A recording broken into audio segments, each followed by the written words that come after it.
Olá, bem-vindos a mais um Revisamed Discute. Hoje o assunto é dislipidemia e nós vamos contar com a presença do Dr. Ricardo Ferreira. Vamos esperar a entrada do Dr. Ricardo Ferreira. Olá, Ricardo, é um prazer ter você com a gente aqui no Revisamed Discute. Boa tarde, Júlio. Eu vou, eu vou fazer uma apresentação do Ricardo. O Ricardo é professor de cardiologia e de ecocardiografia da Unesp de Botucatu. Ele é doutor em fisiopatologia em fisiopatologia em clínica médica. O doutorado dele foi fisiopatologia em clínica médica, feito também na Unesp de Botucatu, onde ele também se graduou e fez a residência dele.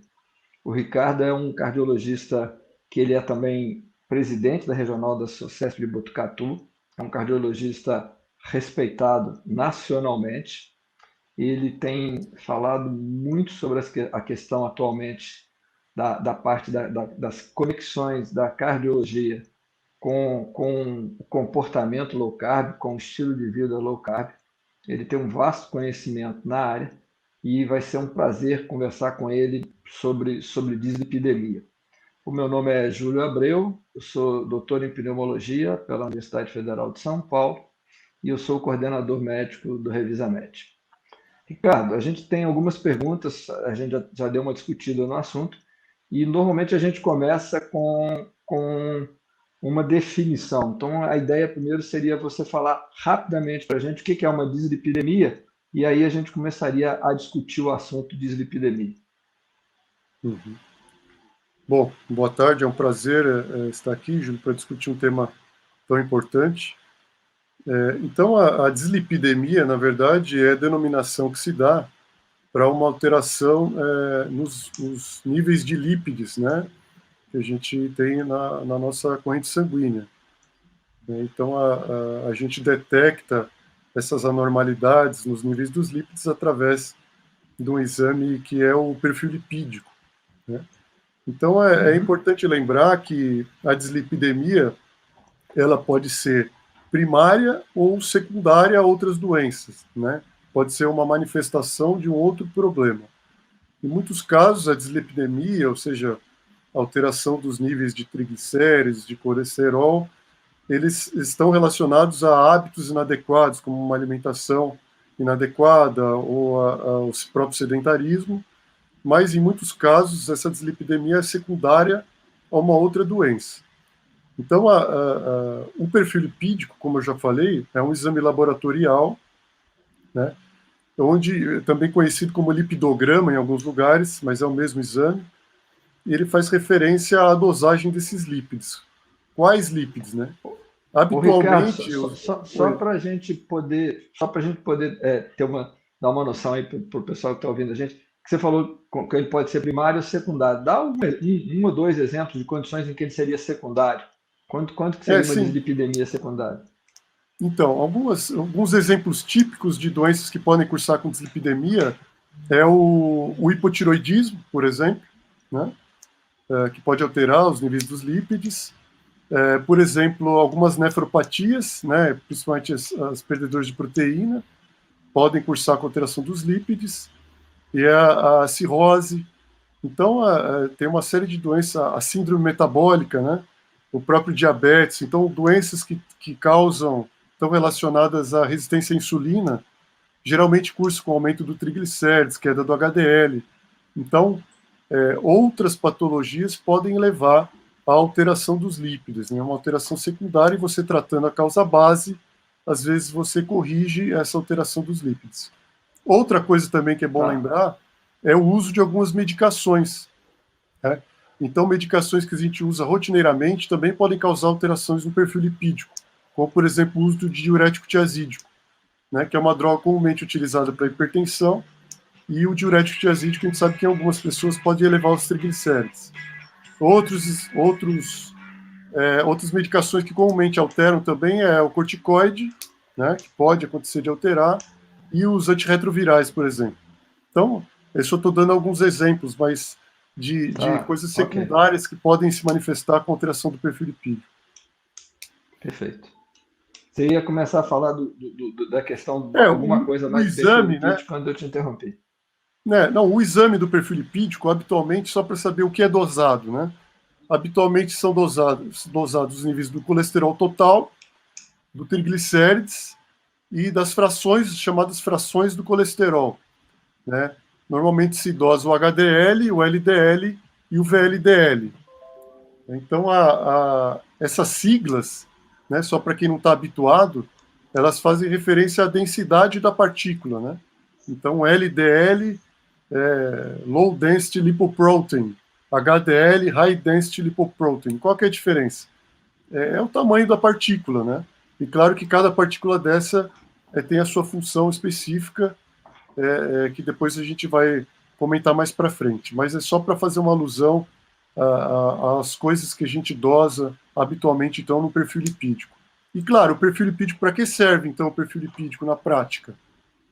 Primeiro, para diagnosticar essas patologias que alteram o perfil lipídico, né, a própria dislipidemia, e como a síndrome metabólica, que entra nos critérios, então, o triglicérides, o HDL, então o perfil lipídico também serve para diagnosticar, por exemplo, a síndrome metabólica, e o cardiologista, na área da cardiologia, o perfil lipídico é muito importante na estratificação de risco cardiovascular. Então, como a gente sabe que os níveis de lípidos estão associados à aterosclerose, então a gente usa então esses níveis para estratificar o risco de um indivíduo desenvolver uma doença coronariana, por exemplo. Tá certo. E dentro dessa questão que você estava falando, dessas outras doenças que são associadas, são doenças, como você já tinha falado, né, de hábitos de vida, né, que vão se interligando muito com o que é uma dislipidemia primária, o que está relacionado com síndrome metabólica, com diabetes, e que refletem muito essa questão de hábitos de vida que você também já tinha mencionado. E o Exato. que é a aterosclerose nesse processo? Qual é a relação da aterosclerose com inicialmente com essa questão de perfil lipídico e dos elementos que a gente tem no perfil lipídico? Você quer dar uma falada nessa questão da Sim, aterosclerose? sim. A aterosclerose é bom até definir, porque existem dois termos que as pessoas às vezes fazem confusão. Existe a arterioesclerose, né? A Uhum. arterioesclerose é a denominação que a gente dá para a degeneração dos vasos que ocorre com o envelhecimento, né, com a idade, que é a perda da elasticidade dos vasos, o aumento da espessura das paredes. Isso ocorre com o envelhecimento e pode estar relacionado a alterações como, por exemplo, a hipertensão sistólica do idoso, né, causada pela arterioesclerose. E outra coisa é São a dois termos muito aterosclerose. próximos, né? São muito É, próximos, geram muita confusão mesmo. são muito parecidos. E a Pegadinha de prova. aterosclerose, exato, a aterosclerose já é a denominação da doença causada pela formação de placas de ateroma na parede dos vasos. E hoje a gente sabe que a aterosclerose é uma doença inflamatória, né?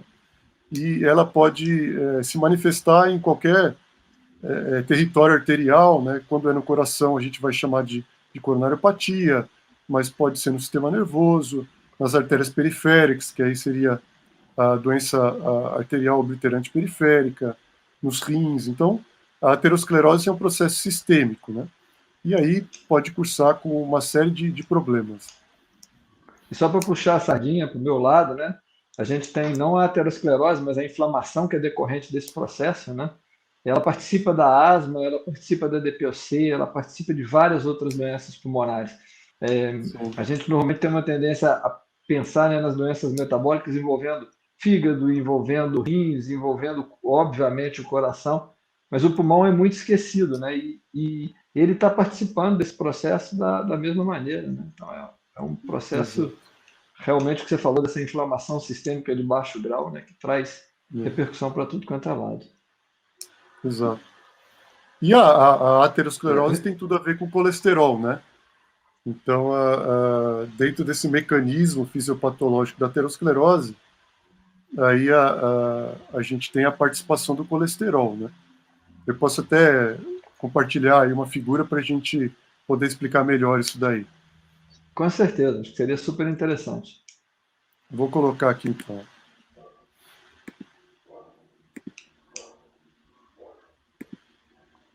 Bom, então, aqui nesse slide, na verdade é um zoom aqui do endotélio vascular, né, das paredes dos vasos. Então a gente percebe aqui, ó, aqui seria a luz da artéria, né, e aqui o endotélio. Né. O que acontece, né, para se iniciar o processo de aterosclerose? Como eu disse, a aterosclerose é uma doença inflamatória. Então, a primeira coisa que precisa acontecer é a disfunção endotelial. Né? A disfunção endotelial, então, é a condição necessária para que se desenvolva a aterosclerose. Quando você tem essa disfunção endotelial, né, desse endotélio, alguma agressão ao endotélio, isso vai gerar uma série de sinalizações e vai acabar acontecendo aqui a entrada do monócito, né, da corrente sanguínea para dentro da parede do vaso, e aqui dentro ele vai se transformar em um macrófago. E aí, por dentro do endotélio aqui, vai aparecer o LDL. Né? Então, o LDL colesterol, como eu disse, é uma das frações do colesterol, que vai também entrar aqui para dentro da parede do vaso, vai ser oxidado, e depois de oxidado, o LDL vai se juntar ao macrófago para formar o que a gente chama de células espumosas. Né? E o acúmulo dessas células espumosas vai acabar formando as estrias de gordura, e se não houver nenhum interrompimento desses fatores de agressão, isso vai se acumulando até formar a placa de ateroma. Então, tirando do zoom, né, a gente vê aqui, ó, então, uma artéria normal, né, aquilo tudo que eu falei está acontecendo aqui dentro, ó, na parede do vaso. Né? Então, no início do processo de aterosclerose se formam essas estrias de gordura, que são a partir das células espumosas. E aí começa a se depositar, então, esse acúmulo de lípides na parede do vaso, e isso vai progredindo ao redor de anos, né, formando, então, a placa de ateroma propriamente dita. Né? E a principal complicação relacionada à placa de ateroma é justamente quando ela se rompe. Né?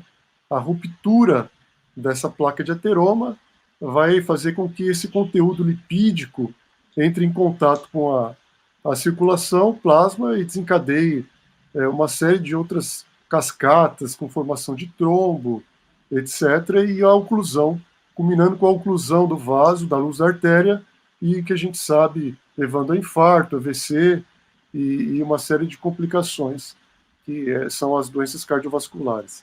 Então, numa visão geral aí, é mais ou menos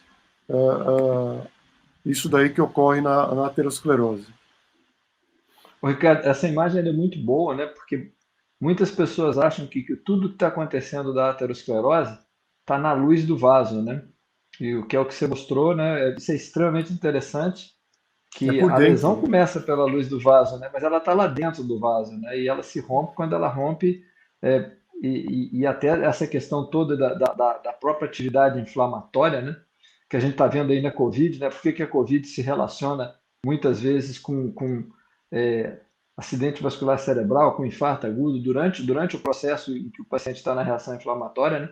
Porque essa reação Exato, inflamatória também colabora para a ruptura dessa placa, né? Ela vai expor a exatamente. placa e a placa vai se romper. Esse slide é fantástico, eu gostei muito dele, achei muito bom, excelente, excelente. E aí você estava falando dos tipos de colesterol, você pode falar um pouquinho mais para a gente dessa questão que todo mundo fala, né? Colesterol bom e colesterol ruim, tem isso mesmo? Exatamente. O bonzinho e o mau moço, ou tem... Isso não é bem assim, como é que é isso aí?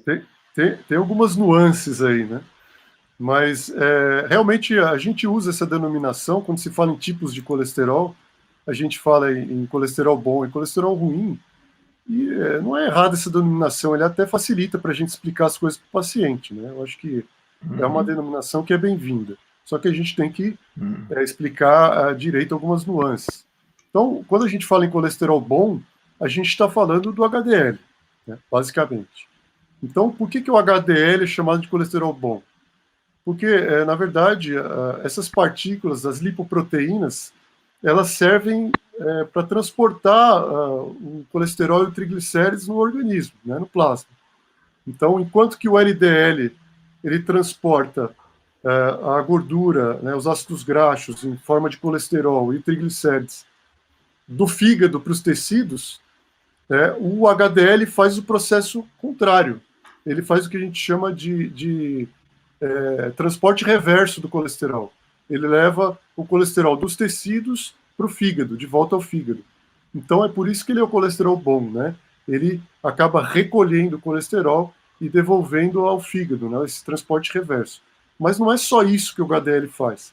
O HDL faz ele tem uma série de ações anti-aterogênicas, que a gente chama. Então, só para citar algumas, o HDL ele tem efeito anti-inflamatório, né? Ele diminui o estresse oxidativo, ele impede a oxidação do LDL, né? E a gente acabou de ver ali naquela figura como é importante a oxidação do LDL, é necessária para que ele forme a célula espumosa, junto com o macrófago. Então o HDL interfere nisso, e a apolipoproteína A1, que tem na parede do HDL, também impede a ligação dos monócitos no endotélio, que é aquela outra coisa que ocorre ali no processo fisiopatológico. Então, o HDL tem uma série de funções que são importantíssimas para prevenir Ele é a realmente o bom. aterosclerose. Ele é do bem. Ele, de fato, ele é o colesterol bom, né? E a gente tem o ruim, do outro lado, o colesterol ruim. E quando a gente fala em colesterol ruim, a gente está falando do LDL.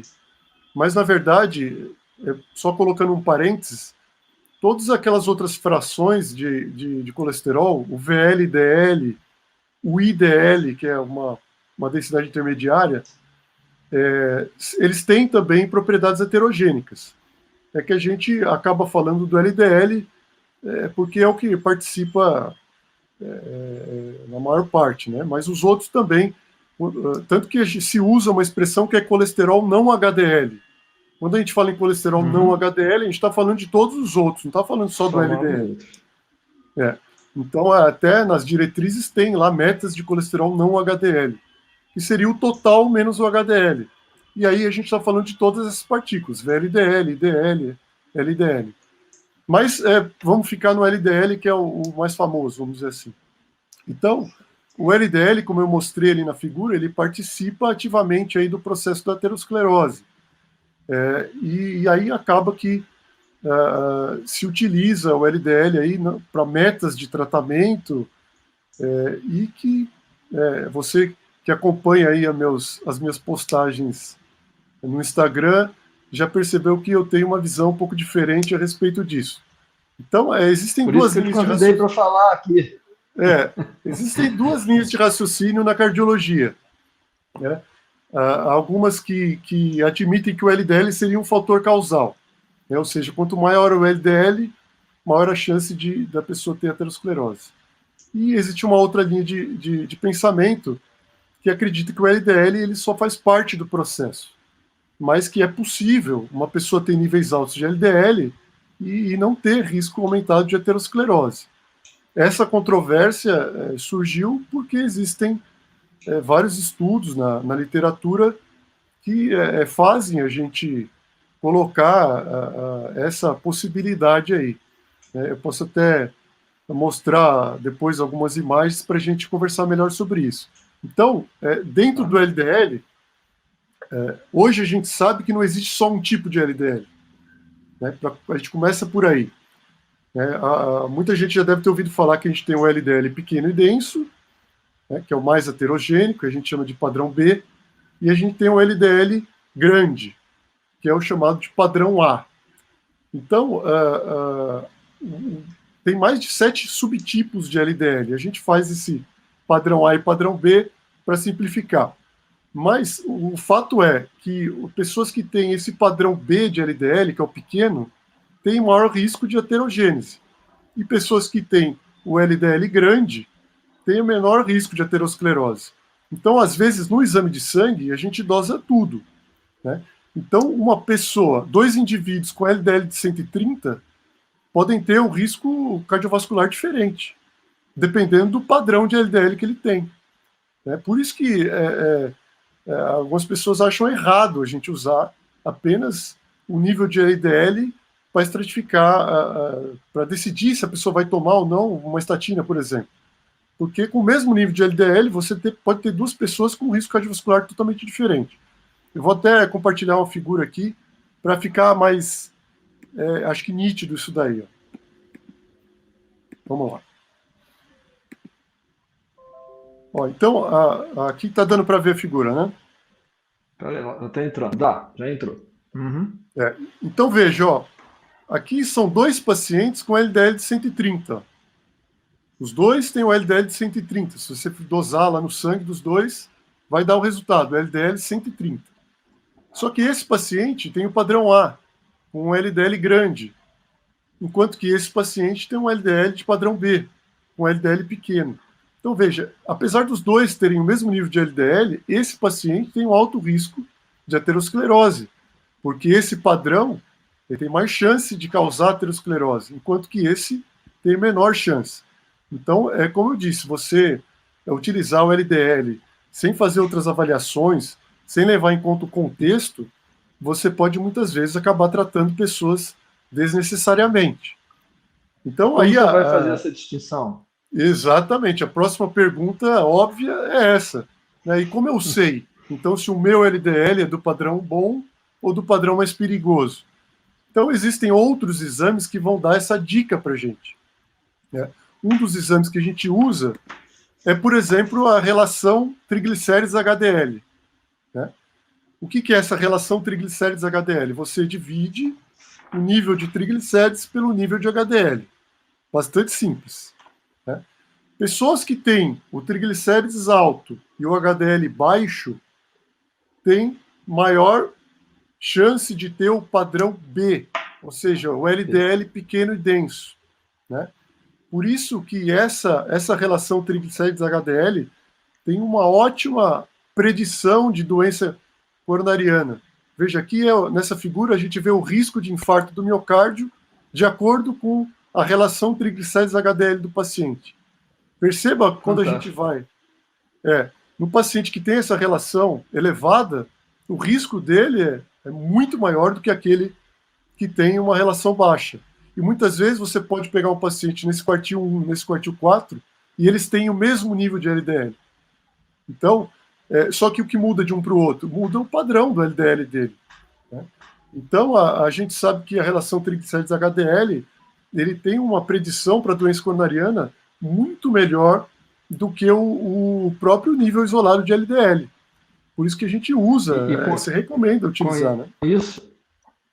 Com isso aí, inclusive, né, você trouxe o triglicérides para a dança, né, dos lípides, né, que estava falando só de colesterol e agora o triglicérides também, os triglicérides chegaram, né? Então, quer dizer, a dosagem de triglicérides ela vai ser muito importante por causa disso, né? Isso para você poder fazer até essa correlação. Exatamente. E provavelmente o nível de triglicérides deve... pode falar. Não, só para terminar essa questão de como saber se o seu LDL é padrão do mais perigoso ou não, além da gente ter essa relação triglicérides-HDL, a gente tem um outro exame que é a dosagem das apolipoproteínas, né? ApoB e ApoA1. Apesar de não ser tão famoso esse exame, mas ele está na diretriz, né, da Sociedade Brasileira de Cardiologia, né, até na publicação do ano passado de prevenção de doença cardiovascular, tem lá uma referência a esse tipo de exame. E como que esse exame vai ajudar a gente a saber se a pessoa tem um padrão pequeno, do LDL pequeno e denso ou do LDL grande? Veja, essa figura é bastante didática. Ó. Cada partícula de LDL tem uma ApoB, ó, né? Aqui, ó.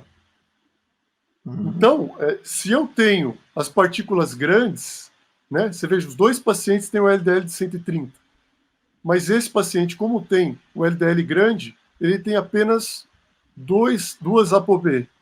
Esse que tem o LDL pequeno, ele tem mais partículas, então ele tem mais ApoB. Ele tem 4 ApoB. Mais ApoA. Tá? ApoA. A ApoA1 está relacionada aos níveis de HDL. Tá. Okay. Que a gente, habitualmente, a gente dosa os dois, porque essa relação ApoB e ApoA1 também é uma relação que a gente pode utilizar como um marcador de risco. Mas então a dosagem de ApoB também pode ser útil nessa diferenciação do tipo de LDL que o paciente tem. Então é um exame que, apesar de pouco solicitado, ele vai ajudar também, às vezes, na decisão de tratar ou quanto não. mais alta a ApoB, maior o risco. Quanto mais alta a Pior, ApoB, maior o risco. É isso? exatamente. Maior o risco. Maior o risco. Pior. Maior o risco. Uhum. Exatamente. Tá. Bom, Tem um valor numérico de ponto de corte disso, Ricardo? Dessa ApoB? Ela tem um valor numérico ou... ela varia de acordo com os níveis de LDL, né? Tem uma tabela Uhum. mas para cada nível tem um valor de ApoB, né? Tá. Essa tabela foi criada em estudos populacionais, né? Mas Sim. essa relação ApoB e ApoA1, o ideal é que ela seja abaixo de 0,7. Quer dizer, a ApoA1 tem que ser maior do que a ApoB, que significa que a pessoa tem mais HDL do que partículas de aterogênicas, porque a ApoB é encontrada também no VLDL, nos quilomicrons, no IDL. Então, todas as partículas pró-aterogênicas têm a ApoB, não só o LDL, todas as outras. Então, o ideal é você ter pouca ApoB e ter bastante ApoA1. Então, quanto menor essa relação, menor o risco da pessoa. Relações acima de 0,9 indicam alto risco. Perfeito. E aí, só para a gente voltar um pouquinho na questão aí do triglicérides, que você trouxe, e essa relação do triglicérides HDL, eu acho que ela é extremamente interessante. Você mostrou um slide, né, extremamente ilustrativo disso. E a questão também do valor que é considerado como a maior parte dos laboratórios, né? E você acabou de falar da questão da gente usar distribuição populacional, né, para valor de normalidade. E aí a maior parte dos laboratórios coloca triglicérides como 150, como sendo o limite superior da normalidade, né? E Isso eu queria que você comentasse nisso, porque o ideal é que a gente ficasse bem abaixo, não é isso? Do 150. isso não só os laboratórios, mas as diretrizes ainda usam esse valor de 150, né? O critério de diagnóstico de síndrome metabólica ainda usa o corte de 150. Mas a gente que trabalha com... você me conhece já do Instagram, você sabe que eu trabalho com dietas restritivas em carboidrato, né? Então eu uso Eu bastante também. na minha prática a estratégia low carb, cetogênica para os pacientes. E o que a gente vê é que quando a gente corrige a alimentação do paciente, a maioria dos pacientes fica com triglicérides abaixo de 100. Assim, a imensa maioria, né? Então, realmente faz a gente se questionar a respeito desse valor de normalidade de 150, porque quando a gente corrige a alimentação do paciente, a maioria fica abaixo de 100 mesmo, né? Então, A gente pode até revelar, né, Ricardo? Eu já sou bem mais velho do que você. E mesmo assim o meu é 58, né? Porque eu também é, faço o mesmo tipo de dieta. Você também sim, deve estar nessa faixa, o né? meu O seu triglicérides é deve de ser mais 50. baixo ainda. É, Então, o 50. seu deve ser mais baixo. Então, quer Então, assim, dizer, e depois que a gente começa a ver isso, né? É uma coisa assim assustadora sem imaginar que tanta gente sim, ainda fica tão resistente, né? Tem uma resistência aos carboidratos, a mudança, né? Uma resistência à redução dos carboidratos, é pior do que a resistência insulínica. os níveis de triglicérides têm muito a ver com a ingestão de carboidrato, né? Quando a gente... as estratégias não medicamentosas para baixar o triglicérides, a literatura tem mostrado que as mais eficazes são a low carb e o jejum intermitente, né? Então, o paciente que faz jejum intermitente, o triglicérides, você joga triglicérides de 500 para 100, né? Parece um passe de mágica, né? Então, realmente essas estratégias são muito efetivas em reduzir hipertrigliceridemia. E aí, desculpa, eu falei da relação triglicérides-HDL, mas às vezes para quem está assistindo, a pessoa fala, mas ele não falou valor de corte, né? Realmente eu esqueci. Então, a gente considera ideal que essa relação triglicérides-HDL seja abaixo de 2,5 ou 2, né? Dividindo um pelo outro. Mas, de novo, né, quando a gente acerta a alimentação, essa relação chega a ficar próximo de 1, né? Com certeza. Aquela questão do LDL padrão ruim, veja, pacientes que têm essa relação triglicérides-HDL acima de 3,8 têm 80% do LDL padrão pequeno e denso. Você veja como é estreita essa relação. Então, realmente é Uhum. uma coisa que ajuda a gente, às vezes, na prática, a decidir se reduz ou não o LDL, né? Se o paciente vai ter benefício do tratamento farmacológico. Então, e aí eu vou te perguntar uma outra questão, essa questão da redução do colesterol. Você acabou de falar isso, mas o colesterol alto, a gente já sabe que ele, que você mostrou em tudo, toda essa linha de raciocínio que você veio fazendo, é super interessante, que não é só o colesterol alto que vai definir que aumenta o risco cardiovascular. E provavelmente, né, aí eu estou já fazendo uma inferência, baixar o colesterol também nem sempre vai reduzir o risco. Abaixar o colesterol com o uso de medicamentos não significa obrigatoriamente que você vai ter uma redução do risco cardiovascular. Está correto isso ou está errado? Não, exatamente. Né? Então, de novo, esse é um ponto de controvérsia, né? Então, existe uma parte da cardiologia que pensa que é isso aí, quanto colesterol, quanto menor, melhor. Mas existe uma outra linha de raciocínio que considera que nem sempre o colesterol vai ser um fator de risco. Aí também, eu acho que não adianta a gente ficar aqui no achismo, né? Eu falar que eu acho isso, eu vou colocar também algumas imagens para apoiar, mostrar o porquê que algumas pessoas pensam dessa forma. Eu vou mostrar algumas imagens aqui. Ó. Então, ó, veja, esse aqui é um estudo, né, que foi publicado no British Medical Journal. Né, é recente essa revisão sistemática que mostrou a ausência de associação ou até associação inversa entre os níveis de colesterol LDL e a mortalidade em idosos. Então, veja, se você pensa que o LDL é um fator causal para a aterosclerose, fica difícil a gente explicar resultados como esse, por exemplo. Né? Então, nessa revisão sistemática de quase 70 mil pacientes em estudos de corte, onde se observa que pacientes com mais de 60 anos de idade, pacientes que tinham um LDL colesterol menor, naturalmente menor, eles morriam mais. E aqui eu estou falando de mortalidade total. Né? Então, as Uhum. pacientes tinham mais mortalidade por doenças infecciosas, mais mortalidade por câncer. Então, mostrando que o colesterol, né, a gente não comentou aqui, a gente falou só da parte ruim do colesterol, né, da participação dele Sim. na aterosclerose. Mas o colesterol, ele tem uma série de funções importantes no organismo.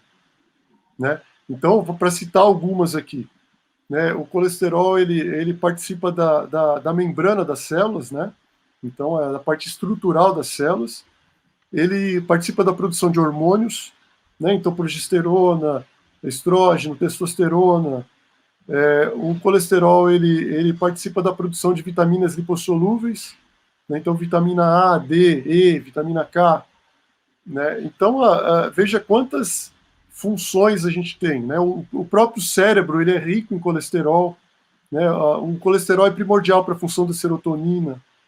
Então, pessoas que têm, idosos que têm o colesterol baixo, eles têm essa associação com outras causas de mortalidade, talvez porque tem uma deficiência imunológica.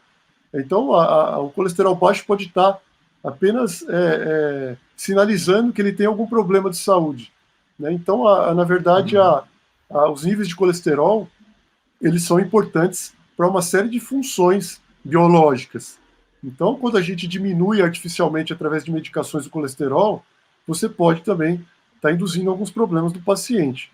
Por isso que você tem que estar sempre pesando o risco-benefício. Então, como você falou, nem sempre você diminuir o colesterol, você pode estar levando algum benefício para o paciente. Aqui, essa outra figura eu acho que é importante também de mostrar. Veja, então a gente está falando do LDL. Né? Eu vou utilizar o LDL como marcador de risco e como a nossa própria diretriz diz, mesmo em pacientes com baixo risco, a meta de LDL é abaixo de 130. Tá? A diretriz da SBC, diretriz brasileira. Então veja essa figura. Essa figura é muito interessante, é do estudo de Framingham. E a gente vê aqui, ó, nesse eixo, a gente vê os níveis de HDL. Tá? e aqui nesse eixo a gente tem os níveis de LDL. Então percebam que para pessoas que têm o HDL baixo, o nível de LDL realmente se associa com o risco de doença coronariana. Então, pessoas que têm o HDL baixo têm o maior risco, e aí, quanto maior o LDL nesse caso, realmente maior o risco da pessoa. Mas veja em pessoas que têm o HDL alto. Né, aqui, por exemplo, 85 de HDL. Né? Para essa pessoa que tem o HDL bem alto, ela ter o LDL de 100 ou o LDL de 200 quase não faz diferença nenhuma para ela. Né? Então, mostrando que em muitas situações, você utilizar apenas o LDL como corte, como marcador de risco, você pode incluir pessoas que não têm benefício em reduzir o LDL. Então, é como a gente diz, aqui eu só estou tentando exemplificar o porquê dessa controvérsia, né, em utilizar essas metas rígidas de LDL na prática. Porque muitas vezes você vai acabar tratando pessoas que não vão ter benefício. Né? Então, esse outro Você não está só mostrando, né? Essa é uma contra-argumentação absurdamente poderosa, né? exatamente. Absurdamente poderosa. Aqui, esse outro estudo é muito bonito também, é a dosagem dos níveis de LDL e HDL em mais de 100 mil pacientes hospitalizados com doença coronariana. Então, veja, mais ou menos metade dos pacientes tinha uma LDL normal. Então, quer dizer, ele foi internado com uma doença coronariana aguda, mas os níveis de LDL dele eram normais. E aqui embaixo, os níveis de HDL. Veja que menos de 10% dos pacientes, e aqui estamos falando de mais de 100 mil pacientes, internados com uma síndrome coronariana, menos de 10% tinham HDL acima de 60. Ou seja, se eu for agora ali no hospital e ver o perfil lipídico dos pacientes que estão internados com síndrome coronariana aguda, dificilmente eu vou achar alguém com HDL acima de 60. Ou seja, o HDL é um excelente marcador aí que a gente pode usar para diferenciar esses pacientes que podem se beneficiar ou não da terapia. Às vezes o LDL, o paciente mesmo com LDL baixo, ele está sob risco de doença coronariana porque ele tem outros marcadores alterados. Às vezes o paciente tem um LDL baixo, mas ele é diabético, ele está todo inflamado, ele tem o triglicérides alto, o HDL baixo, né, a hipertensão totalmente descontrolada. Então, como eu falei, você tem que levar em consideração o contexto, fuma, né? O pneumologista sempre lembra do cigarro, né? Às vezes a gente esquece. Não tem jeito de deixar ele de fora, né? Como eu disse, a gente às vezes tem que utilizar outros marcadores. Aqui é a mesma coisa que eu já falei da relação triglicérides-HDL, né? Aqui eu acho interessante esse estudo, é um estudo brasileiro, que também, da mesma forma, ele pegou pacientes que foram submetidos a CAT e dosou o LDL, o triglicérides e o HDL. E nesse estudo, eu acho legal esse estudo para mostrar que o LDL não se associou com os achados do cateterismo. Não teve associação estatística o LDL com o grau de comprometimento das artérias no cateterismo. Né? E aqui são CATs ambulatoriais, quase 500 pacientes. E a relação triglicérides-HDL teve uma forte associação com os achados do CAT. Então, mostrando que existem outros marcadores do perfil lipídico que têm uma associação com a doença coronariana muito melhor do que o próprio LDL. E, na prática, o que as diretrizes acabam orientando para a gente utilizar são os níveis de LDL. Então, de novo, você utilizando só isso, você pode acabar tratando pacientes que não vão se beneficiar da redução do LDL. Esse é o maior medo aí, né? Você já falou aqui, né, e que a gente está sempre comentando nisso, né? Você, eu e todo mundo que já está há muito mais tempo aí em toda essa questão de uma abordagem de redução de carboidratos, né? Que o grande desafio é que quase ninguém quer mudar estilo de vida, né? Você já deve ter visto aquela charge, né, que tem 2 balcões de atendimento. Um está escrito cirurgias e tratamento medicamentoso. Então tem uma fila enorme na frente daquele balcão. E o outro está mudança de estilo de vida. Não tem ninguém ali, né? Porque a melhor maneira de aumentar o HDL e reduzir os triglicéridos é o que você já falou, né? Reduzindo o consumo de carboidrato, mudando o estilo de vida, aumentando o nível de atividade física. E isso quase ninguém quer fazer, né? A gente faz a comparação, né?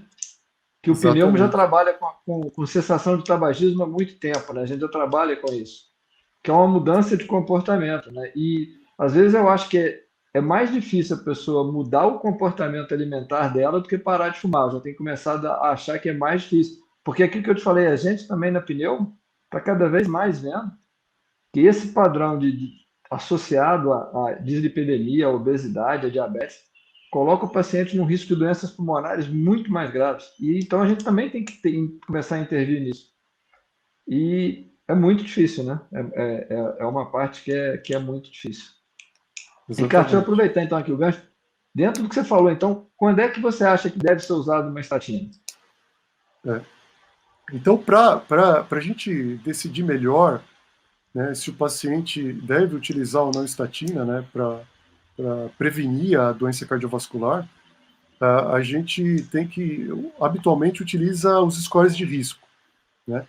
Então, os scores de risco vão levar em consideração esses outros fatores que vão levar à disfunção endotelial, né? Como eu falei, a disfunção endotelial é primordial para que aconteça a aterosclerose. Eu vou de novo lançar a mão da figura aqui, para não ficar uma coisa muito, As figuras estão muito excelentes. fosfórica.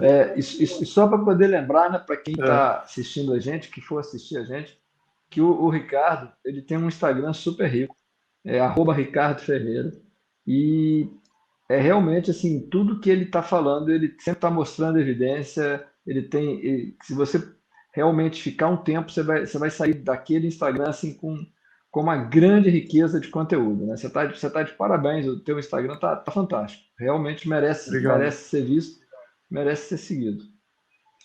Não, Você ia vamos falar lá. dos scores de risco, eu te interrompi, Então, da imagem. aqui eu tenho só uma figura da diretriz da SBC.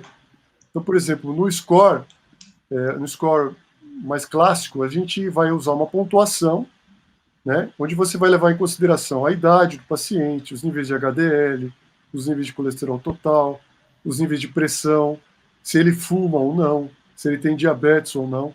Então, aqui estão os principais fatores de risco de aterosclerose, né? Aí, de acordo com os dados do paciente que você tirou na anamnese, você vai chegar numa pontuação. De acordo com a pontuação, ele vai te dar uma porcentagem de risco em 10 anos. Então, por exemplo, aqui, o risco de 6,7% de desenvolver uma doença cardiovascular nos próximos 10 anos. Então, essa pontuação a gente vai categorizar os pacientes em baixo, intermediário ou alto risco. O baixo risco é aqueles até 5%, né? O risco intermediário para homens é entre 5% e 20%, para mulheres é entre 5% e 10%, e o alto risco é acima de 20% para homens e acima de 10% para mulheres.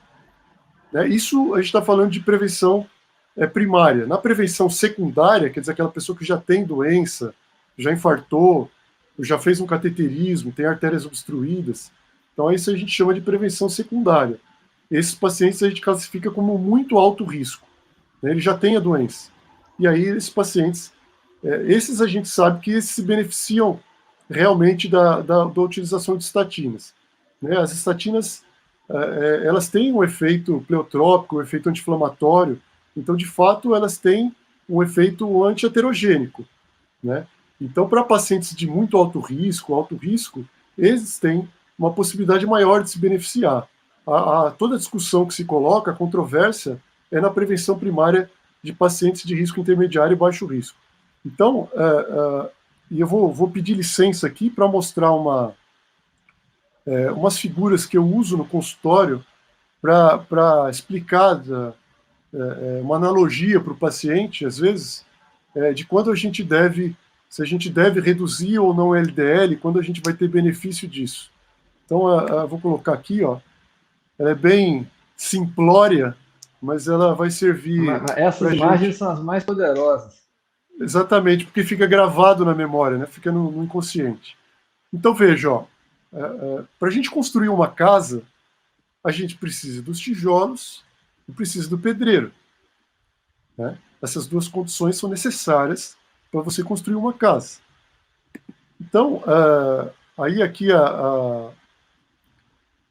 se você colocar dessa forma aqui, como se o LDL fossem os tijolos, o pedreiro fosse a disfunção endotelial e a casa a placa de ateroma, então você precisa dessas duas situações, né, a disfunção endotelial e o LDL, para conseguir formar a placa de ateroma.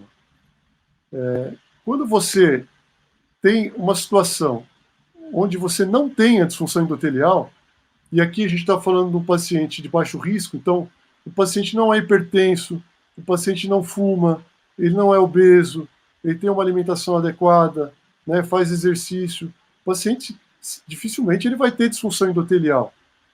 Mas às vezes ele tem um LDL alto. Né, ele faz o exame lá, está fazendo um check-up, faz o exame e deu lá, LDL 160. Mas veja, como eu disse, a disfunção endotelial é a condição necessária para você formar a placa de ateroma. Se você tem o LDL alto, mas não tem a disfunção endotelial, você não vai formar a placa de ateroma. Né? Essa é a grande questão. Então, Até porque também você deve estar mais para aquele lado do padrão A do que do padrão B, não é isso? Que você tinha falado antes, exatamente, né? exatamente. Você pode fazer exames para testar isso. E aí você pega, então, o paciente, bom, mas e se o LDL for muito alto? Né, 190 de LDL. Então, será que eu tendo um LDL muito alto, daí então eu vou formar uma placa de ateroma? Veja, o raciocínio é o mesmo. Né? Se eu chegar num terreno baldio lá e colocar 5.000 tijolos, voltar dali um mês, vai ter uma casa lá? Não, se eu não colocar um pedreiro lá, não vai ter uma casa lá. Não importa se eu tenho 5.000 ou 10.000 tijolos. Então, eu preciso da disfunção endotelial para formar a placa de ateroma, independente dos níveis de LDL. E o mesmo raciocínio serve para o paciente que tem um LDL baixo. A gente vê na prática muitos pacientes que já estão tomando a estatina, ele está com LDL às vezes de 50, 60, e a doença dele continua progredindo. Por quê? Porque o paciente tem a disfunção endotelial. Né? Só colocar aqui. Ó. Tá dando para ver a imagem, não? Tá perfeito. Tá indo super bem. Então, agora a imagem saiu. Agora a imagem saiu, Ricardo. Bom, voltou? Voltou. Voltou? Então, voltou. aqui, deixa eu só apagar aqui. Então, no paciente que tem disfunção endotelial, né, então, vou falar, o paciente que tem disfunção endotelial, então o paciente é diabético, você mandou ele parar de fumar, ele não parou, ele é obeso, né, ele está com triglicérides elevado, HDL baixo, esse paciente eu tenho certeza que ele tem disfunção endotelial. Então, a pressão dele não está legal, né, ele toma medicação, mas não fez as mudanças de hábito. Então, para esse paciente, que eu sei que ele tem disfunção endotelial, a quantidade de LDL dele, aí sim vai importar. Né? Então, se eu utilizar uma droga, né, para baixar o LDL desse paciente que eu sei que tem disfunção endotelial, aí sim, eu baixando o LDL dele, com certeza eu estou ajudando ele. Né? Então, veja, aí nessas situações a estatina vem muito a calhar. Então, um paciente de muito alto risco, já tem aterosclerose, então eu sei que ele tem disfunção endotelial, já tem aterosclerose, já infartou. Paciente de alto risco que tem vários fatores de risco não controlados, então ele tem disfunção endotelial. Então, se eu utilizar uma terapia para baixar o LDL dele, aí sim eu vou estar ajudando a diminuir a aterosclerose. Então, veja, por isso que eu estou falando, utilizar ou não estatina, que é essa pergunta. Utilizar ou não estatina depende de uma série de fatores, não só dos níveis de LDL. Você tem que levar em consideração todo um contexto. E aqui eu vou trazer alguns exames para comprovar essa teoria, né? Para fundamentar essa teoria. Veja, esse é um estudo que avaliou pacientes com hipercolesterolemia, tá? Hipercolesterolemia familiar. Esses pacientes têm os níveis de LDL extremamente altos. Então veja nessa figura aqui, ó. Os pacientes, só para vocês terem uma ideia, eles tinham LDL de 300. Tá? 300 de LDL, não estou falando de colesterol total. LDL de 300. Quais pacientes que, ao longo do segmento do estudo, quais pacientes que tiveram infarto? Aqueles pacientes que tinham triglicérides elevado, tiveram muito mais infarto, mais do que o dobro daqueles pacientes que tinham triglicérides normal. Então, mostrando que não basta ter apenas o LDL muito alto, precisa você ter outros fatores. Né? Então, você precisa do pedreiro. Né? Pus a figura para a gente ficar lembrando disso. Né? Essa figura é muito interessante, essa sequência de figuras é muito interessante. Né? Exatamente. Porque aqui, isso é o raciocínio clínico, né? Você fez um raciocínio clínico. Então, que as pessoas querem exatamente. decidir sem fazer raciocínio clínico, quer fazer só com score de risco, né? E esquece o raciocínio clínico, né? Exatamente. A mesma coisa aqui, ó, LDL de 300, os dois grupos. Quem teve mais coronary heart disease? Os pacientes que tinham a lipoproteína A aumentada. O que é lipoproteína A? Um marcador de inflamação, de subcoagulação. Então, veja, de novo, esse paciente com lipoproteína A aumentada, ele tem inflamação, tem disfunção endotelial. É o pedreiro, né? Quando o pedreiro está lá na obra, aí a quantidade de tijolo importa. Se o pedreiro não está lá, às vezes você tendo LDL de 300, às vezes você não desenvolve doença coronariana. Aqui a mesma coisa, ó. Insulina e circunferência abdominal. Paciente com LDL de 300. Aqueles que tinham insulina baixa, ou seja, não tem resistência à insulina, e a circunferência abdominal pequena, ou seja, não tem gordura visceral, esses pacientes tiveram a doença coronariana quase igual aqui o controle. Né? Enquanto que aqueles que tinham esses fatores, eles tiveram ali 4 vezes mais a doença coronariana. Né? Então, de novo, não basta ter os tijolos, você precisa ter os outros fatores, é necessário um contexto. Tá? Aqui, mesma coisa, ó, pacientes com LDL acima de 190 submetidos a score de cálcio. Né? Então, quando a gente pega aqui, né, esse aqui é o resultado do score de cálcio desses pacientes com LDL acima de 190. Ou seja, o LDL muito alto. Né? Pela diretriz, só para a gente colocar um parênteses, pela diretriz da SBC, LDL acima de 190 já é considerado alto risco. E aí, pela diretriz, os pacientes têm que tomar estatina. Tá? Então vamos ver, quando a gente faz o score de cálcio desses pacientes tomar com LDL estatina e tentar trazer o LDL para a faixa lá de 60, né, em torno disso, não é isso? Exatamente. Então muitas vezes muitas vezes ele não vai tomar só estatina, ele vai tomar outras coisas. Então, desses pacientes com LDL acima de 190, e a média aqui era 220, tá? Então eles tinham um LDL bem alto. Muitos pacientes tinham um score de cálcio de 0, essa linha azul aqui, ó. Tá? Estamos falando de pacientes com média de idade de 60 anos. Então não era pacientes jovens. Pacientes com uma idade considerável, LDL altíssimo. 60 anos é jovem, Ricardo. E 60 anos ainda está jovem. Se tiver com fator de risco tudo controlado, está jovem ainda. E o score de cálcio, vamos lá. E o score de cálcio de 0. Aí você pergunta para mim, mas esses pacientes com score de cálcio de 0 deve ter sido exceção. Né? Nesse grupo de pacientes com LDL médio de 220, provavelmente muito poucos tinham o score de cálcio de 0. Sabe quantos tinham o score de cálcio de 0? Quase 40% deles. Então, quase 40% dos pacientes com LDL acima de 190 com score de cálcio de 0. Ou seja, eles não tinham aterosclerose. E aí, seguindo esses pacientes por 10 anos, a taxa de eventos deles foi menor que 5%. Ou seja, muito baixa. É de um paciente de baixo risco, apesar deles terem um LDL acima de 190. Já aqueles que tinham score de cálcio alto, aí sim, esses pacientes tinham uma incidência de eventos maior. Então, para esses pacientes, claro, aí sim o tratamento se justifica. Então, isso aqui é só para mostrar o quão falho pode ser você utilizar apenas os níveis de LDL para decidir se um paciente deve ou não iniciar o tratamento com estatinas. Você deve utilizar outras coisas. O score de cálcio, por exemplo, é uma dessas avaliações.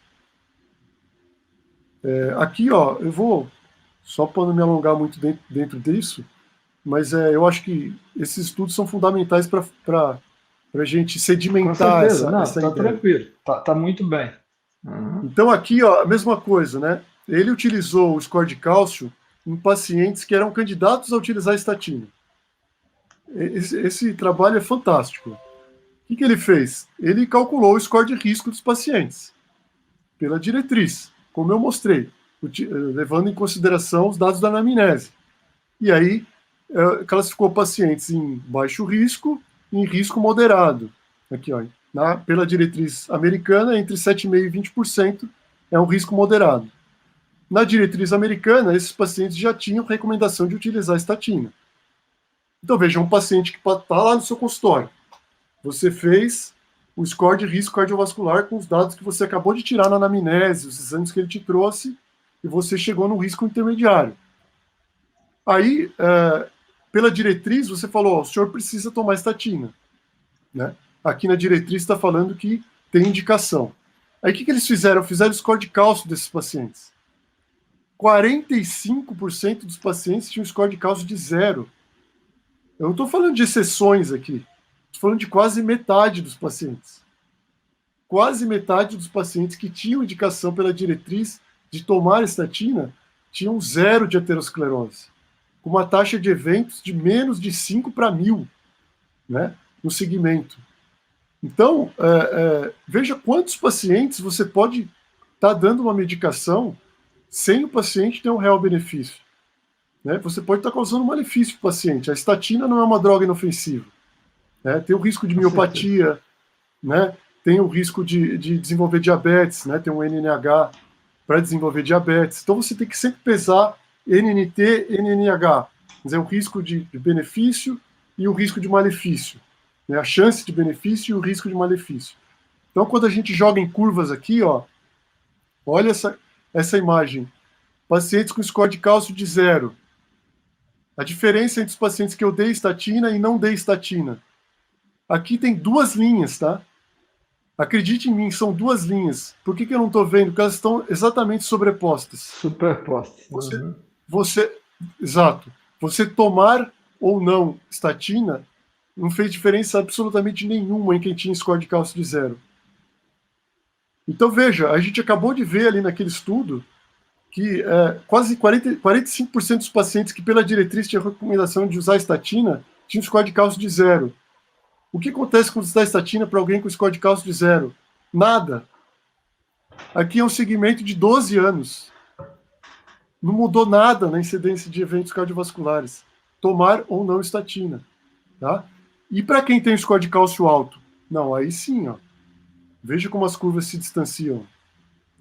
Então, aí entra aquilo que eu falei. Por que esses pacientes têm score de cálcio alto? Porque eles têm disfunção endotelial. Eles têm disfunção endotelial, então eles têm aterosclerose. Então, para esses pacientes, tomar ou não estatina faz toda a diferença. Então, veja, eu tenho que levar em consideração muitas coisas, né? Se eu levar em consideração apenas o LDL, a chance de eu errar é muito grande. Ricardo, a questão que você acabou de falar é o seguinte, né? É impressionante como que as diretrizes demoram tanto a se posicionarem de uma maneira diferente, né? E a evidência que eles têm é a mesma que você acabou de mostrar. A evidência que está disponível, ela está disponível para todo mundo, né? É uma coisa realmente que faz a gente pensar, né? Por que demora tanto uma mudança de diretriz? Olha, veja assim, que, como eu disse, existem essas 2 linhas de raciocínio na cardiologia, e da mesma forma que eu estou defendendo o meu ponto de vista aqui, existem mesas redondas do Congresso e outra pessoa pode apresentar outras evidências a favor da outra linha de pensamento. Mas isso é um clássico de com Congresso, né? relação, A controvérsia sempre vai existir, né? com E é relação, positiva. sim, mas com relação às terapias, existe muita coisa em jogo, porque essas medicações são uma das medicações mais vendidas no mundo, né? Então, existe uma pressão da indústria farmacêutica, a gente não pode negar isso também, né? Então, isso aí acaba atrapalhando, enviesando uma série de estudos, né? E isso aí Eu acho que dificulta. existe pressão de tudo quanto é lado, né? Existe até uma pressão que a gente sente muito, que é uma pressão do próprio paciente, né? Aqueles 2 guichês que eu comentei, né? Que as pessoas só querem Sim. o que é mais fácil, né, Ricardo? Entrar numa mudança alimentar não é uma coisa assim que Depois que a gente está acostumado e tudo, vira realmente um hábito, mas você tem que quebrar hábitos. Então, é uma pressão que, às vezes, quem está lá naquele dia a dia do consultório com muito paciente, ele vai chegando no ponto que você não aguenta, porque é uma discussão enorme para você convencer um É, paciente que ele precisa mudar hábitos alimentares, né? É uma sim, coisa. exatamente. E já que a gente tem tanta controvérsia, só para a gente agora poder encerrar, a gente já está chegando, já chegamos a 1 hora de discussão. Só para a gente encerrar aqui, qual que você acha que ainda temos aí a questão da abordagem de poder comer gordura, não poder comer gordura, e aí vem a questão, né, da abordagem low carb e high fat. Qual que você acha que é a melhor abordagem terapêutica para quem está começando com uma dislipidemia, uma abordagem não medicamentosa? Qual que seria a melhor abordagem que você acha? É, os hábitos de vida, eles têm muita influência sobre o perfil lipídico, né? Então, a começar pela atividade física, a gente sabe que a atividade física ajuda a melhorar o perfil lipídico, né? Principalmente aumentar o HDL, né? Então, a atividade física é muito importante nesse ponto. Mas isso aí ninguém discute isso, né? Isso não é controverso. A grande controvérsia aí é a alimentação, né? Então, uma confusão que existe é em relação à gordura, né? Então, lá antigamente, na década de 50, um pesquisador chamado Ansel Keys, que publicou um estudo, né, um estudo famoso, um estudo dos 7 países, onde ele associou o consumo da gordura saturada e do colesterol à doença cardiovascular. E aí permaneceu durante décadas essa linha aí de raciocínio, né, de que você deveria diminuir o consumo da gordura saturada para prevenir a doença cardiovascular. O fato é que, com o tempo, foram surgindo novas evidências e se viu que esses estudos de associação eles estavam furados, né?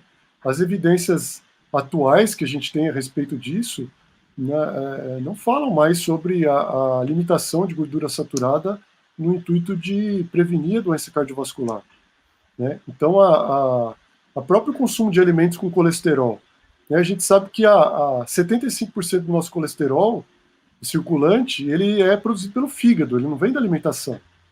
Então, uma pequena parte que é proveniente da alimentação. A maior parte é o nosso próprio fígado que faz. De forma que E o uma fígado pessoa que tem faz uma... principalmente isso a partir de açúcar, né? E não de gordura, né? Exatamente. Uma alimentação não saudável, o fígado vai alterar o perfil lipídico, produzindo mais colesterol do que deve, produzindo mais triglicéridos do que deve. Então, não é porque a pessoa necessariamente está comendo muita gordura, né? Tanto que a gente vê isso pacientes que a gente institui uma low carb high fat, que o paciente troca o carboidrato, diminui o consumo de carboidrato, aumenta o consumo de gorduras, e gorduras saudáveis, né, diga-se de passagem, e o perfil lipídico dele melhora em vez de piorar, né? Então isso daí já caiu por terra, né? Quem insiste nesse tipo de abordagem é porque não tem acompanhado as evidências científicas. Eu até trouxe aqui alguns artigos para mostrar de novo, para não ficar no achismo, né? Mas isso aqui é bem Uhum. rápido. Eu vou mostrar uns Pode, 5 pode slides ficar à aqui vontade. que a gente já mostra só as evidências Eu acho que isso é atuais a esse fundamental, né? Que respeito. as pessoas precisam aprender isso, né? Isso é fundamental. É. Esse é um estudo que saiu, foi mostrado no Congresso Europeu há uns anos atrás, que foi o estudo PURE, bem famoso, né? Uhum. É um estudo Famoso, esse é observacional, famoso. um estudo observacional que verificou a associação das gorduras e do consumo de carboidrato com a doença cardiovascular e a mortalidade. Um estudo bem grande, né? 18 países, 5 continentes. E o que concluiu esse estudo é que a gordura não aumentava. O maior consumo de gordura na alimentação não tinha associação com o aumento de doença cardiovascular. E tinha associação inversa com o risco de AVC, né? E enquanto que o consumo de carboidratos, o maior consumo de carboidratos tinha, sim, associação com a doença cardiovascular. Então esse é o primeiro estudo, né? Mas é um estudo de associação. A gente sabe que os estudos de associação têm uma série de limitações, mas é só para mostrar que essas são as evidências mais atuais. Aqui, publicado também recentemente, uma meta-análise de estudos de coorte, e associou, de uma forma de análise de dose e resposta, com a quantidade de gordura da dieta e dos diferentes tipos de gordura. Então, aqui ele pegou gordura saturada, monossaturada, a gordura trans, né? E de todas as gorduras, a única que mostrou associação com doença cardiovascular foi a gordura trans. Então, veja, quando a gente fala que você pode comer gordura, a gente está falando de gorduras saudáveis, né? Estamos falando de gorduras de fonte natural, né? Estamos falando do peixe, estamos falando da carne, dos laticínios, né? Do azeite, estamos falando do abacate, né? E do coco. Então, estamos falando de alimentos que naturalmente contêm gordura, comida de verdade. A gordura trans, os óleos vegetais, são gorduras fabricadas pela indústria. Então, são gorduras que, durante o processo de industrialização, ao você adicionar isso no alimento, você modifica as propriedades da gordura. E isso causa um efeito inflamatório depois no corpo. E lembra, a inflamação está associada à doença cardiovascular, à disfunção endotelial. Então, quando você come gorduras trans, quem come muita comida industrializada, esses pacientes têm sim um aumento da doença cardiovascular relacionada ao consumo de gordura trans, né? E aqui com relação aos carboidratos, veja, também publicado há pouco tempo, esse aqui é a mesma coisa, uma meta-análise dose e resposta com relação ao consumo de alimentos com alto teor de carboidrato, alto índice glicêmico, alta carga glicêmica. Esse estudo mostrou que alimentos com alto índice glicêmico, alta carga de carboidrato, aumentam em 500% o risco de doença cardiovascular, de doença coronariana. 500%. Então, apesar de ser um estudo associativo, para aqueles critérios que a gente utiliza em análise estatística, é uma associação de 500%, né, com aumento de risco aí de 5%, você não tem dúvida que existe uma relação causal, né? Quando você tem associações de aumento de 10%, 20%, você tem que provar isso depois em estudos randomizados. Mas quando você tem uma associação de 500%, qual a chance essa é igual a associação do cigarro e câncer de pulmão. Exatamente. Você aumentou uma associação tão forte, mas tão forte, que é impossível que isso seja algum viés, né? Isso de fato, uma relação causal, né? O excesso de carboidratos na alimentação, e a gente sabe que o excesso de carboidratos está relacionado à comida industrializada, um monte de açúcar. Então, são pacientes que têm uma alimentação que não é saudável, né? Um monte de refrigerante, fast food. São esses pacientes que consomem excesso de carboidrato. E aí isso aumenta, sim, a doença cardiovascular, né? Para finalizar aqui, ó, a gente tem publicado no mês passado esse estado da arte numa das revistas de maior impacto da cardiologia, que é o Journal of American College of Cardiology, né, uma revisão sobre o efeito da gordura saturada na saúde. E qual foi a conclusão dessa revisão? Agosto de 2020, não é isso? Esse artigo? Acabou de ser publicada essa revisão. Veja, é uma revisão nos maiores periódicos da cardiologia, tem mais de 120 referências essa revisão, né, só sobre gordura saturada. Fantástico. E qual foi a conclusão? Não aumenta o risco de doença cardiovascular ou o risco de diabetes, o consumo de gordura saturada relacionada a alimentos minimamente processados, né? Carne, o chocolate amargo, os laticínios integrais. Então, veja, eles são categóricos em afirmar. Essa revisão é belíssima, né? Porque ele discute o tema. Então, quem tiver a oportunidade de ler, eu recomendo. Então, ele mostra que quem consome esses alimentos pode até ter um aumento do LDL, mas é o LDL grande que aumenta. E a maioria das vezes o HDL sobe junto, né? Sim, e a relação ApoB, ApoA1 melhora. Ou seja, lembra daquela história do pedreiro do tijolo, né? Você pode aumentar o tijolo, se não tiver disfunção endotelial, não vai acontecer a aterosclerose. Então, dizer que comer gordura saturada não é proibitivo porque aumenta o seu LDL, e hoje em dia isso não se aplica mais. As evidências são claras em mostrar que isso caiu por terra. Né? Então, insistir nesse tipo de abordagem, você está indo contra as evidências atuais. Infelizmente é E isso. até, né, Ricardo? Porque se você vai restringir carboidrato e se você não liberar as gorduras, fica praticamente impossível de você fazer uma dieta em que a pessoa consiga ter um aporte calórico adequado, né? Então, quer dizer, a gente tem que Exatamente. Exatamente. né? Senão é impossível, senão fica completamente É, impossível. Só na esse, proteína ninguém vai aguentar, né? Precisa da gordura, exatamente. né? E esse estudo aqui é um estudo na prática. Ó. Eu publiquei no meu Instagram isso daqui essa semana. É um estudo em indivíduos idosos que foram randomizados para low fat e low carb high fat. Né? Eu vi. Então, Uhum. indivíduos entre 60 e 75 anos de idade que foram randomizados para uma dieta low carb high fat. Então, veja, você está dando gordura para esses pacientes. De novo, boas fontes de gordura, né? Mas eles estão comendo mais gordura, inclusive gordura saturada. O que aconteceu com o perfil lipídico desses idosos que comeram mais gordura durante 2 meses? O LDL deles aumentou? Não. Né? Praticamente se manteve, com uma tendência à redução. E o HDL? O HDL subiu significativamente, com P significativo. E o triglicérides? O triglicérides reduziu bastante. Despencou. Uhum.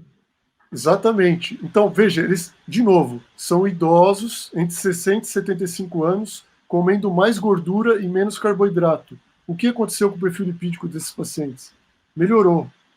Não só o perfil lipídico, a glicose, a resistência à insulina, a gordura visceral diminuiu.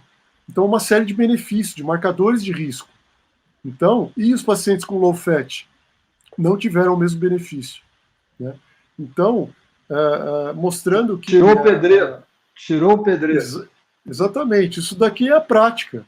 Isso aqui isso é só um estudo. Isso é o que eu vejo diariamente no meu consultório. Né? Há anos eu utilizo esse tipo de estratégia. Então, isso aqui eu vejo toda semana, né, nos pacientes que voltam. Claro, aqueles que aderem, né, de maneira Sim. significativa à mudança de hábitos alimentares, é isso que a gente enxerga na prática. Então, essa história, esse mito da gordura saturada, ele não cabe mais hoje em dia. Né? Eu acho que, aí você fala, qual a dieta, então, ideal? A dieta ideal é a saudável. Né? Tem outras dietas muito boas, dieta do Mediterrâneo, a DASH, então, que funcionam também. Então, a melhor dieta é a dieta saudável, né? Menos comida industrializada, menos carboidrato refinado e mais comida de verdade. Então, os alimentos naturais que têm gordura, eles podem ser consumidos, né? Pode fazer parte de uma dieta saudável tranquilamente. Né? Não tem mais esse medo hoje em dia. Né? O medo do ovo, esse tipo de coisa, mas não cabe mais. Excelente. Ricardo, antes de eu fechar, só vamos voltar um pouquinho, que deu uma queda na minha internet aqui de um pouquinho, quando você estava falando em outras dietas. Então, você quer falar de novo quais são as outras dietas? Que você Não, falou não. não era só Eu acho que abordagem cortou low para. carb? Não.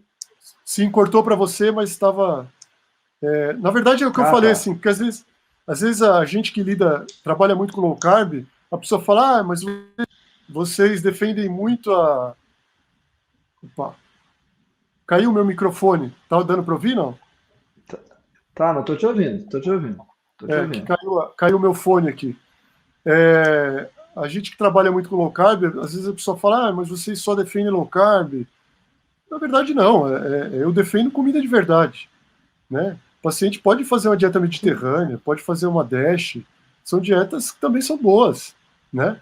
E o importante é comer comida de verdade. Né? Você diminuir a quantidade de carboidrato. Porque vai acabar que ele vai cair numa dieta de baixo carboidrato, de qualquer maneira, ele comendo comida de verdade. Exatamente. Acaba que quando você tira os alimentos industrializados, você acaba restringindo o carboidrato. Né? Você restringe gordura vegetal, esse tipo de alimentos que provocam inflamação, né? Que não são saudáveis, né? São pró-aterogênicos. Então, é isso. Eu acho que esse mito, muitos mitos a respeito da alimentação já caíram por terra. Mas, felizmente, com a internet, com a divulgação da disseminação da boa ciência, eu acho que isso daí felizmente, eu já recebo pacientes do consultório que já vêm fazendo low carb. Antes de eu orientar, o paciente, olha, doutor, eu comecei a fazer low carb, e hoje uma paciente, comecei a fazer low carb há 2 meses e já perdi vários quilos, já estou me sentindo melhor, meus exames melhoraram, quer dizer, eu nem precisei me dar o trabalho, né? Muitas vezes o paciente vem para ter o reforço, né? Ter algumas orientações, para ter o restante da base, né? Ô, Exatamente. Ricardo, a gente vai encerrar. Eu Sim. queria agradecer ao Ricardo, foi uma aula fantástica. Eu já sabia disso quando eu convidei ele, foi por causa disso. E foi uma comprovação do que eu já, dessa ideia que a gente já tinha, que a gente teria uma excelente exposição, uma exposição totalmente baseada em evidência, exposição com base na ciência e apresentada de uma maneira extremamente clara, que faz que pareça que é fácil, né? Então, todo mundo que faz direito faz parecer que é fácil. Não é fácil. Deu muito trabalho, eu sei que deu muito trabalho, esse estudo todo deu muito trabalho, dá muito trabalho para a gente se manter informado, mas foi excelente. Então, mais uma vez eu te agradeço, Ricardo, você ter tirado esse seu tempo para falar com a gente. Muito obrigado.